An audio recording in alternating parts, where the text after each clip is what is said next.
আমি আপনার বাড়িতে কাজ করে আপনার বাড়ির চাকর, হাত পেতে আপনার থেকে মাইনে নিই, তাই আপনাকে কিছু বললাম না।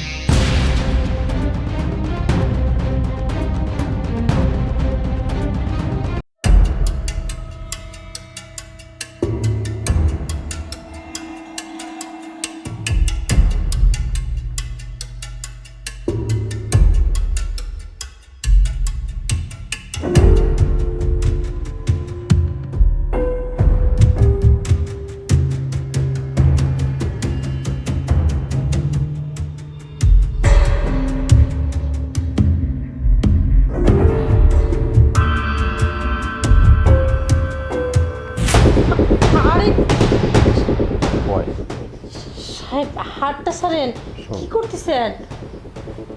কথা বলিস না। আচ্ছা আমি তুই শুনতেছি আমার আপনি বাড়িতে হাতটা। কাজ করিস অনেক দিন। আমি কোনোদিন কিছু বলেছি? আমি শুধু তোকে দেখে গেছি। তোর ম্যাডাম মারা গেছে আজ 10 বছর। তোকে যত দেখি আমার ভিতরে আগুনটা তত জ্বলে ওঠে। কিন্তু জানিস আমি তো একজন পুরুষ মানুষ রে, কীভাবে থাকি বল? তুই চাস কি আমার কাছে? তোর কি দরকার? তুই যা চাবি আমি তোকে সেটা দিয়ে ঘুরে দেবো। সাহেব, আমার হাতটা ছাড়েন, আমার কিচ্ছু চাই না। দেখেন সাহেব, আপনি তো ভালো করেই জানেন আপনার গরিব মানুষ, 2 বেলা 2 মুঠো খাওয়ার জন্য আপনাদের বাড়িতে কাজ করি, আর আপনি কি অবশেষে আমার হাত দিয়ে টানাটানি করতেছেন? শোন, চুপ, আস্তে কথা বল। শোন, তুই যতই বলিস আমার ভিতরে আগুন যখন জ্বালিয়েছিস তুই, আমার এই আগুনটা নিভাবেও তুই। দেখেন, তুই গরিব মানুষ, আমি এটা জানি। তোর কি লাগবে সেই জন্য তোকে টাকা দেবো। কতবার বললাম আমার কিচ্ছু লাগবে না। ছি, আমি তো আপনাকে অনেক ভালো মানুষ মনে করতাম, আপনি আজ যে এত নোংরা আমি কল্পনা করিনি। ছাড়েন, ছাড়েন বলছি। আমার একটা কথা শোন, যার বউ নাই না, 10টা বছর বউ নাই, সে কি করে ভালো থাকে তুই বল? শোনেন, আপনাকে কি কেউ বিয়ে করতে নিষেধ করছে? আপনার যেহেতু এত দরকার একটা বিয়ে করে নেন, কিন্তু আমাকে কেন এসব বলছেন? না রে কুলসুম, তুই আমার চোখের পর ঘোরাফেরা করলে আমার অন্য কাউকে পছন্দ হয় না রে। এই শুধুমাত্র তুই কি আমাকে বিয়ে করবি? তা তো করবি না। তুই যেহেতু আমাকে বিয়ে করবি না, টাকার বিনিময়ে একটু আনন্দ করতে দিবি আমাকে। ছি! আমি আপনার বাড়িতে কাজ করে আপনার বাড়ির চাকর, হাত পেতে আপনার থেকে মাইনে নিই, তাই আপনাকে কিছু বললাম না। নাহলে আপনি আমার দিকে যে নজর দিচ্ছেন না, ইচ্ছা হচ্ছিল আপনি দুগালে যদি আমি পায়ের ছেলে দুটো থাপ্পড় মারতাম, তবুও না শোধ হইতে না। আপনার লজ্জা লাগে না? না, আপনার ছেলে ফেলে বড় হয়ে গেছে, আমি আপনার মেয়ের মতো, আর আপনি কিনা আমার দিকে এই নজরে থাকেন। ছি! আগে যদি জানতাম না আপনার চরিত্র এত খারাপ, তাহলে কখনো আপনার বাড়িতে আমি কাজে আসতাম না, না খেয়ে মরে গেলেও না। আর ভবিষ্যতে কখনো আমাকে টাকার লোভ দেখাতে আসবেন না। জানেন তো, আপনাদের অনেক টাকা, আপনার মনে করেন টাকাই সব, কিন্তু আমাদের মতো গরিব মানুষ যারা 2 বেলা 2 মুঠো ভাতের জন্য অন্য বাড়িতে কাজ করি, তাদের কাছে আত্মসম্মানটাই সব। কুলসুম রে, তুই আজকের মতো বেঁচে গেলি। সম্ভবত মনে হয় আমার বাসায় আমার ছেলে আছে, তাই কিছু বললাম না। বাসা যদি খালি থাকতো না, এই ক্ষুধার্ত বাঘ 10টা বছরের খিদা পেটে তোকে ছাড়তো না রে। তোকে চাবানো বাদ দিয়ে সরাসরি গিলে খেতাম। যা, তবে একটা কথা মনে রাখিস কুলসুম, আমার বাড়িতে তুই কাজ করিস, আমার বাড়ির থেকে কেউ রক্ষা পায়নি, তুইও রক্ষা পাবি না। কথাটা মাথায় রাখিস।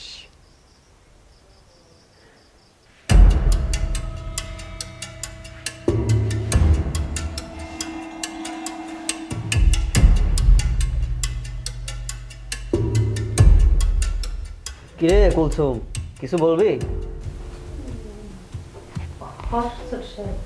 আসলে আপনার সাথে না একটু কথা ছিল। আমার সাথে কথা? তো বয়, বসে বল। না না, আমি বসবো না, আমি শুধু কথাগুলো আপনাকে বলেই চলে যাব। আচ্ছা ঠিক আছে, বল। তো বাবা কি বেতন এই মাসে ঠিকঠাক দেছে? টাকা পয়সা নিয়ে কোনো সমস্যা? না, এখনো কোনো বেতন দেয়নি। আসলে আমার কাছে মনে হচ্ছে আপনাদের বাড়িতে মনে হয় আর কাজ করা হবে না। বেতন নিয়ে কোনো ঝামেলা নাই, তাহলে আমাদের বাড়িতে কাজ করবি না কেন? কি সমস্যা বল? সাহেব, আপনি আমার কথা বিশ্বাস করবেন তো? আরে তুই এতদিন আমাদের বাড়িতে কাজ করিস, তোকে বিশ্বাস করবো না কেন? বলতে পারিস, সমস্যা নাই, নির্ভয় বল। আসলে সমস্যাটা হচ্ছে আপনার বাবা। আপনার বাবার জন্য মনে হয় এই বাড়িতে আমার আর কাজ করা হবে না। জানেন তো, আমি তো অনেকদিন হলো আপনাদের বাড়িতে কাজ করতেছি। আপনারা তো সবাই আমাকে চেনেন, জানেন। আপনার বাবা আজকে না হঠাৎ করে আমার হাত চেপে ধরছিল। তারপর আমাকে খুব প্রস্তাব দিচ্ছে। আমাকে বলে অনেক টাকা দিবে, আবার বলে তুই কি আমাকে বিয়ে করবি বল। কি বলিস এসব কুলসুম তুই? আমি জানি আপনার জায়গায় আমি থাকলে বিশ্বাস করতাম। কারো বাবার সম্বন্ধে খারাপ কথা শুনতে কার ভালো লাগে বলেন? কিন্তু সাহেব বিশ্বাস করেন, এতদিন তো এই ধরনের কথা বলিনি। এই বাড়িতে একমাত্র মনে হচ্ছে আপনাকেই বিশ্বাস করা যায়, ভরসা করা যায়। তাই বাধ্য হয়ে কথাগুলো আমি আপনাকেই বলি। দেখ কুলসুম, আমি তোকে আমার বোনের মতো দেখি, কিন্তু তুই আমার বাবার নামে যেসব কথা বললি, আসলে বিষয়টা আমি মানতে পারতেছি না। আমি আমার বাবাকে বিশ্বাস করি। আমার বাবা আমাদেরকে মানুষ করার জন্য এখন পর্যন্ত বিয়ে করে নাই। আজ 10 বছর হলো আমার মা মারা গেছে। সেই বাবাকে তুই এরকম অপবাদ দিলি, আমি কিভাবে বিশ্বাস করবো বল? ছোট সাহেব, আমার কথা যদি বিশ্বাস না হয় আপনি এক কাজ করেন, আপনি আপনার বাবার কাছে যান। আশা করি সব প্রশ্নের উত্তর আপনি পেয়ে যাবেন। দেখ, তুই এতক্ষণ ধরে আমার বাবার নামে যে কথাগুলো বললি, এগুলো যদি মিথ্যা হয় তাহলে তোর কিন্তু খবর আছে। তোর এই বাড়িতে কাজ করা আমি বন্ধ করে দেবো। আর যদি সত্যি হয়, আমার বাবার বিরুদ্ধে আমি নিজে অ্যাকশন নেব। ঠিক আছে, আপনার সত্যি আমি রাজি। ঠিক আছে, তুই মনোযোগ দিয়ে কাজ কর। আমার বাবার কাছে আমি এগুলো জিজ্ঞেস করব, সে কেন তোকে এগুলো বলতে যাবে।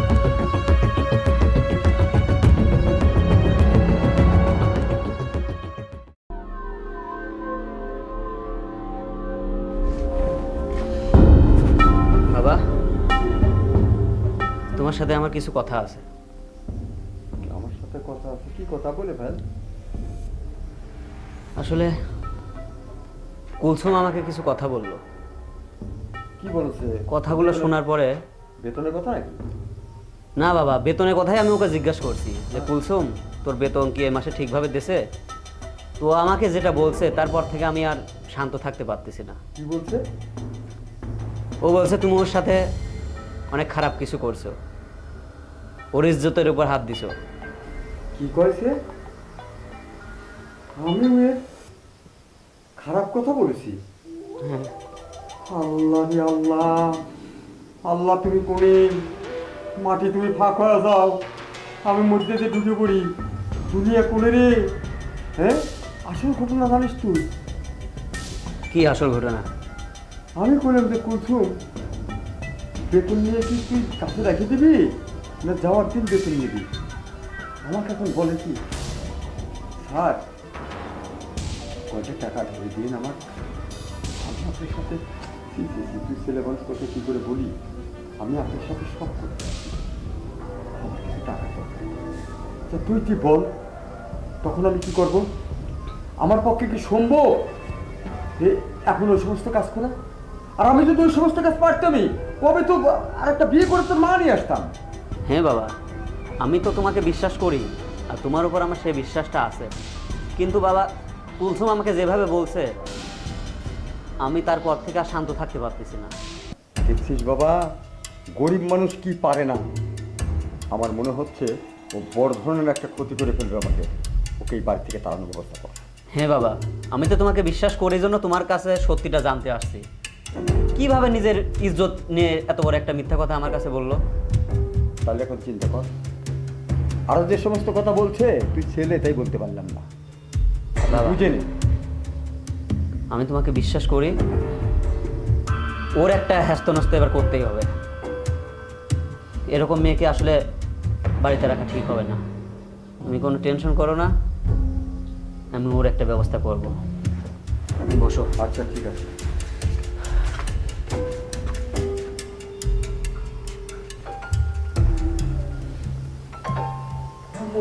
চালের গুটি চালিয়েছি, এখন তুই হয়ে যাবে। দেখিস, আমি একটা কথা বলছিলাম, আমার সঙ্গে ঠিক কাম করে।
বাবা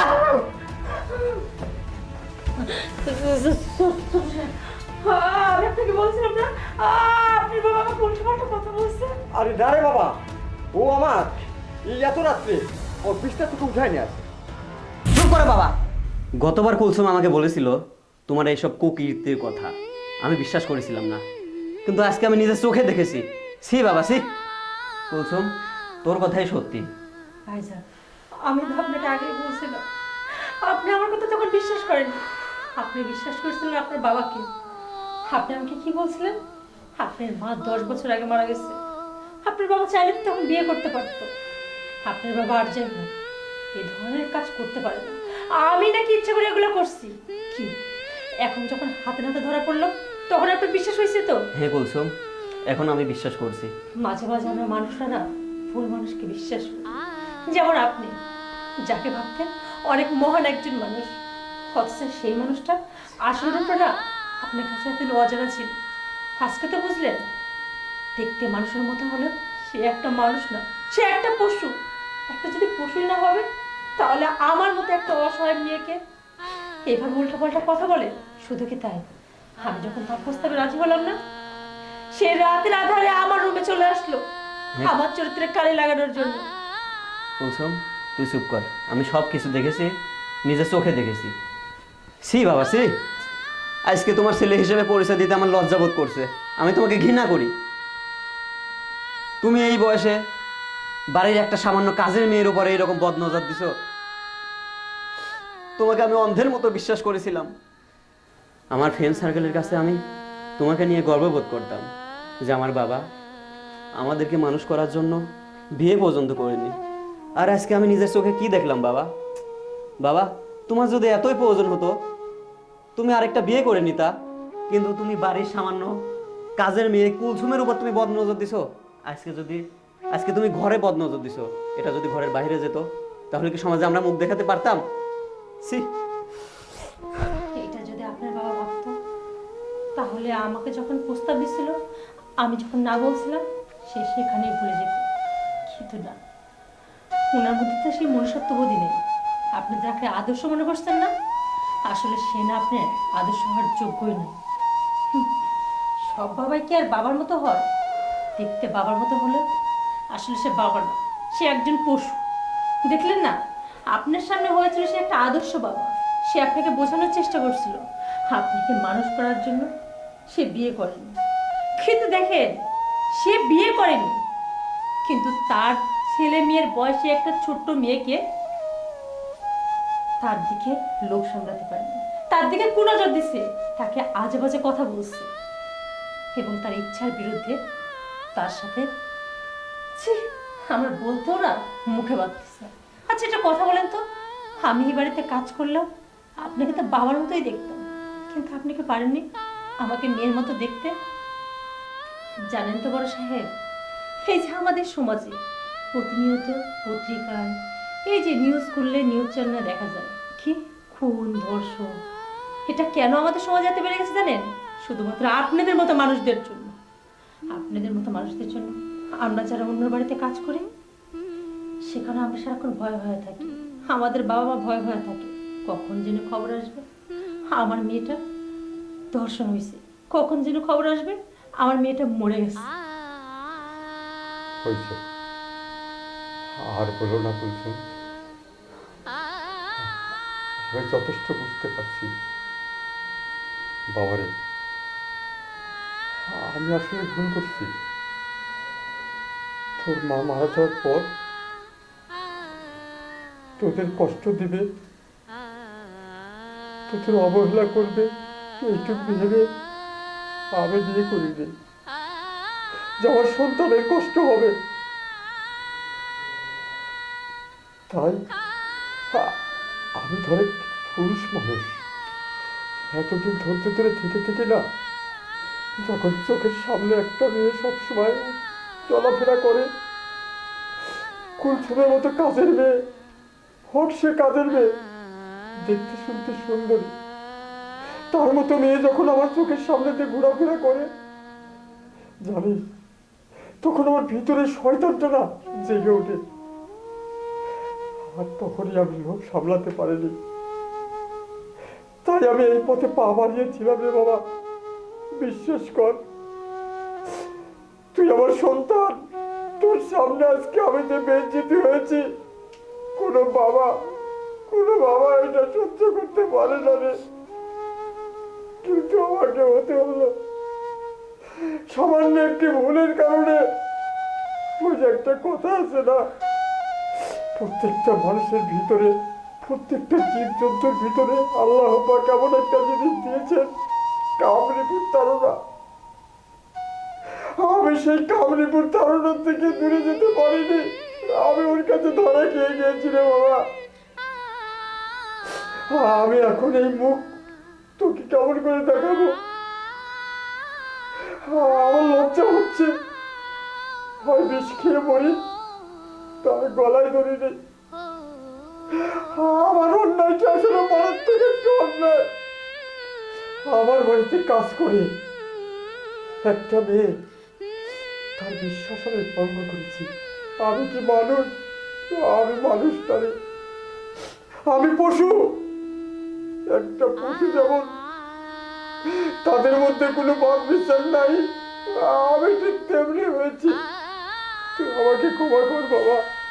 কুলসুম, তোমাকে দেখা উচিত ছিল আমার মেয়ে হিসাবে, কিন্তু ওই যে বললাম না, আমার